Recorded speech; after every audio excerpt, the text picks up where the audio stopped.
എന്നെന്നാ പറയുന്നത്.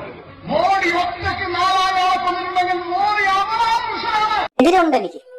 ഞാൻ വലതുപക്ഷ രാഷ്ട്രീയത്തിന് അഗൻസ്റ്റ് ആണ്, ഹിന്ദുത്വ രാഷ്ട്രീയത്തിന് അഗൻസ്റ്റ് ആണ്. എനിക്ക് അങ്ങനെ പെട്ടുന്നതിലോ എന്നെ പറ്റി പറയുന്നതിലോ എനിക്ക് ഒരു കുഴപ്പമില്ല. ഞാൻ കേട്ടില്ലേ, 4,000 ആളുകളെ കൊന്ന ആളാണ് മോദി എങ്കിൽ അദ്ദേഹം അവതാര പുരുഷനാണ് എന്നൊരു BJP നേതാവ് പറയുന്നു. എന്താ ചെയ്യുക?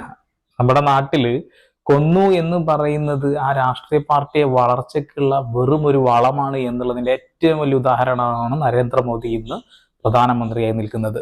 അത് BJP പ്രവർത്തകർ തന്നെ അംഗീകരിക്കുന്ന ഒരു പൊതുവേദികളിൽ ഇരുന്ന് സംസാരിക്കുന്നു, അവരുടെ വീഡിയോസ് പ്രചരിപ്പിക്കുന്നു. എന്നിട്ട് പോലും എന്താ ചെയ്യുക? ജനാധിപത്യ രാജ്യത്ത് ഇമാതിരി കുറെ ഊളത്തരങ്ങൾ. എമ്പുരാൻ എന്ന സിനിമയ്ക്കെതിരെ ഞങ്ങൾ ഒന്നും മിണ്ടിയിട്ടില്ല എന്ന് പറഞ്ഞ സുരേഷ് ഗോപിയോട് ആദ്യം തന്നെ ഒരു മറുപടി തരാം. RSSന്റെ മുഖപത്രം നിങ്ങൾ വലിയ RSSകാരനല്ലേ, വായിക്കാറില്ലേ?